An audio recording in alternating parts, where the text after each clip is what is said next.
পুরীতে দ্বিতীয় দিনের সন্ধ্যায় আমরা রেডি হয়ে বেরিয়ে পড়েছি জগন্নাথ দেবকে দর্শন করতে যাওয়ার জন্য। আমাদের হোটেল থেকে পুরীর জগন্নাথ মন্দিরটা অনেকটাই দূরে, তাই বাইকটাকে নিয়ে এসেছিলাম মন্দিরের বাইরে। বাইকটাকে পার্ক করে দিয়েছি। এখানে পার্কিং করলে কোনো চার্জ লাগে না। আমরা চলে এসেছি পুরীর জগন্নাথ মন্দিরের সামনে। মন্দিরের ভিতরে কিন্তু হাজার হাজার দর্শনার্থীদের ভিড় রয়েছে, দেখতে পাচ্ছেন। পুরীর জগন্নাথ মন্দিরের সামনে রাস পূর্ণিমার জন্য এখন আলপনা দেওয়ার কাজ চলছে, দেখতে পাচ্ছেন।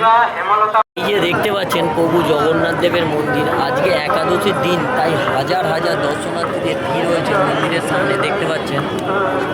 মন্দিরের ভিতরে গিয়ে প্রভু জগন্নাথ দেবকে দর্শন করার দর্শনার্থীদের লাইনটা দেখুন। এদিকে টোটাল, এদিকে লং লাইন, এদিকেও টোটাল লং লাইন আছে। আমি এখনও যাচ্ছি, এখনও লাইনের শেষ নেই। এখনও আমরাও যাব দর্শন করতে, এখনও লাইনের শেষ পাইনি।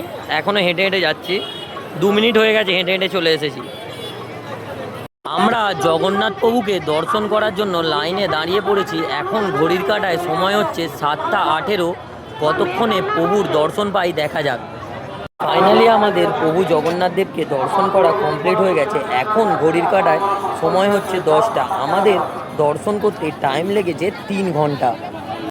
আমরা লাইন দিয়ে প্রভুকে দর্শন করতে যাওয়ার সময় কোনো রকম অসুবিধা হয়নি। মন্দির কর্তৃপক্ষরা খুবই সুন্দর ব্যবস্থা করেছে। আপনারা যদি লাইন দিয়ে যান, লাইনের পাশেই বসার জায়গা আছে ও পানীয় জলেরও সুব্যবস্থা রেখেছে এরা।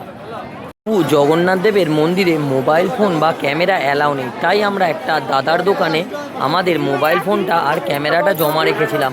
2টো মোবাইল ফোন আর একটা ক্যামেরার দাদারা চার্জ নিয়েছে 100 টাকা।